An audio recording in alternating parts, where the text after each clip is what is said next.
ഒറ്റ ദിവസത്തേക്ക് മോൻ ഹോസ്റ്റലിൽ നിന്നും വീട്ടിലോട്ട് വന്നതാണേ. വന്നിട്ട് പോകുമ്പോഴൊക്കെ അച്ചാറും ചമ്മന്തിപ്പൊടിയൊക്കെ കൊണ്ടുപോകാറുണ്ട്.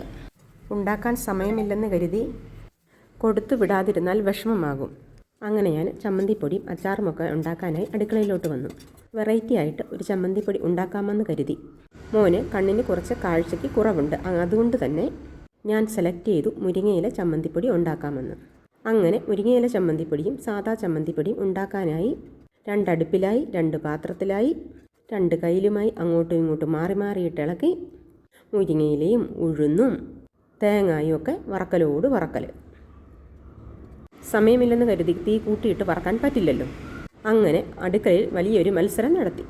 അങ്ങനെ 2-3 പാത്രത്തിലായി തേങ്ങ, കുരുമുളക്, പരിപ്പ്, ഉഴുന്ന് അങ്ങനെയെല്ലാം വറുത്തെടുത്തു. കൂടെ കുറച്ച് പുളിയും മുളക് പൊടിയും ഉപ്പും ചേർത്തങ്ങനെ മിക്സിക്കകത്തങ്ങ് കറക്കി ചമ്മന്തിപ്പൊടി റെഡി. പിന്നെ മുരിങ്ങയില ചമ്മന്തിപ്പൊടിക്കകത്ത് കുറച്ച് കായം കൂടി ഇട്ടങ്ങനെ റെഡിയാക്കി എടുത്തു. ടേസ്റ്റ് നോക്കാനൊന്നും സമയം കിട്ടിയില്ല കേട്ടോ. അങ്ങനെ മോൻ പോകുന്നതിന് 10 മിനിറ്റ് മുമ്പ് എല്ലാം റെഡിയാക്കി ഹോസ്റ്റലിൽ കൂട്ടുകാർക്കെല്ലാം കൊടുത്തു എന്ന് പറഞ്ഞു. എല്ലാവരും നല്ല അഭിപ്രായം പറഞ്ഞപ്പോൾ എനിക്ക് സമാധാനമായി.